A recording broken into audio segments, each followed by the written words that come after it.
If covalent bonds hold the molecule together, then what holds the larger biomolecules like DNA and protein together in their functional shapes? None other than secondary bonds. Hello everyone and welcome to our video tutorial. Moving on to another video in the series of chemical bonds, today we are bringing a detailed account of secondary bonds. Now what are secondary bonds? These are weak non-covalent interactions which are very important for stabilizing the three-dimensional structures of biomolecules like proteins and DNA. Now, they are very much needed because you see, covalent bonds they provide the structural framework, they lay down the foundation of a biomolecule.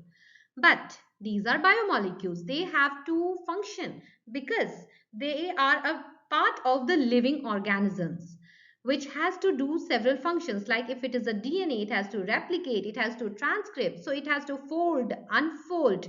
Okay, so its double helical structure needs to be changed every now and then. Then what brings out that change and that flexibility is the secondary bonds. Similarly, for proteins, we can see proteins like enzymes, they have to bind to the substrate, do certain reaction, and then come back to the normal position. Then how? This is possible because of the secondary bonds, which allow for easy assembly and disassembly of the molecular structure, which is one of the functions which is very much needed if it is a living organism. If it is a part of a living organism. So the different types of secondary bonds are, the first and the most important type is the hydrogen bond. Okay, the hydrogen bond it results from the attractive force between a hydrogen atom and a covalently when it is covalently bonded to an electronegative atom. Now let us have a look into this ammonia. Okay, ammonia is formed between nitrogen and hydrogen.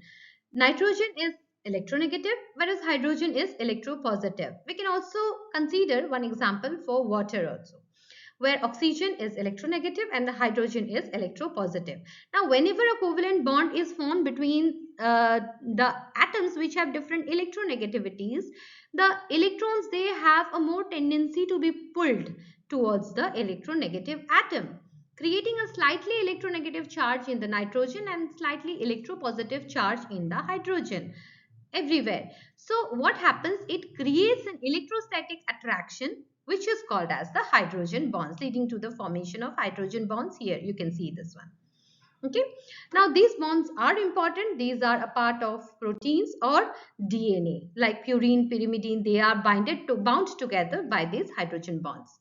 And the second type of intermolecular attraction, and these are very weak, these are van der Waals forces. These are attraction and repulsions between atoms, molecules, as well as other intermolecular forces. Okay. Now let us see what causes these van der Waals forces. We don't call them bond, we call them forces because these are very weak bonds. Thousands of van der Waal forces, thousands of van der Waal bonds, they only create one effect. A single van der Waal bond or a force cannot create an effect. Okay, they are qualitative type of bonds, like a quantitative type of, their quantity matters. If they are in a crowd, they can produce an effect. If they are single or two in number, they cannot produce an effect. So how they are caused? They are caused by temporary fluctuations in the electron distribution. You see, what happens is, in an atom, all the electrons are moving around the nucleus. Then what happens? Sometimes it may happen that the distribution of the electrons around the nucleus, it may become uneven. Okay, one side it may become of the atom may become slightly electropositive and the other side may become slightly electronegative, which creates a dipole effect, like induces a dipole effect. Now if an atom, while randomly moving, it if it happens like this, then it can create a dipole to another atom. So another atom will also become slightly electropositive, slightly electronegative, like that. So this type of interactions is also called as dipole dipole interaction. It is similar to like magnetic effect. We can create temporary magnets, and again this temporary magnet will attract another piece of iron, smaller pieces of iron. It is the effect same, like that. So it also depends on when the distance between the atoms is greater than 0.6 nanometer. Now this type of forces also depend on the distance. If the distance is greater than 0.6 nanometer, the forces are very weak, they cannot be observed. Now the if the distance is between 0.6 nanometer to 0.4 nanometer, then only the forces are attractive forces. Again, if the two molecules atoms they come very close, smaller than 0.4 nanometer, in that case also it becomes repulsive in nature. They do not cause attraction, they cause repulsion, because they have to maintain the integrity of the atom. Okay, this is very important. Now, the next type of interaction is hydrophobic interactions. Now, hydrophobic interaction, it is a way by which non-polar molecules they avoid sticking to water molecules. Okay, they avoid water and they stick together. Now, why do it occur? Why does it occur? Because you see, polar molecules they have a tendency to form hydrophobic bonds or hydrogen bonds with water or other polar molecules, whereas the non-polar bonds they cannot form hydrogen bonds with water or other polar molecules. So non-polar molecules move towards one side and polar molecules move towards the outer side. Usually the non-polar molecules they move towards the inner side, avoiding water. In this way they stick together, they avoid water, and they avoid unnecessary reactions. And polar molecules they will react with water and they will react and form hydrogen bonds with each other. Similar arrangement is seen in a phospholipid bilayer membrane in our cell membrane. We have seen that the hydrophilic heads, okay, they are made of the polar structures, whereas the hydrophobic tail they move towards the inner side. Now, the most important point, what is the importance of secondary bonds in life? So, as we have said, foundation is laid by the covalent bonds and the primary bonds.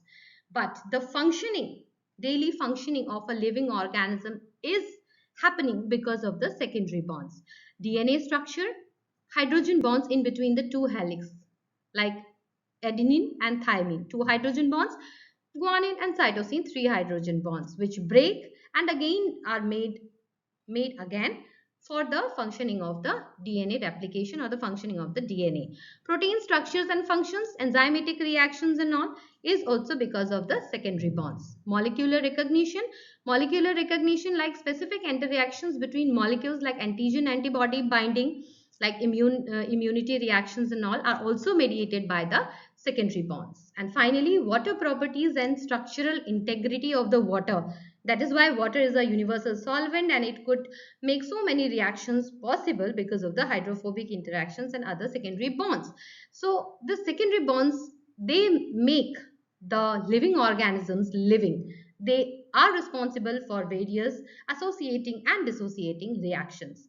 That's all for today. Thank you for watching.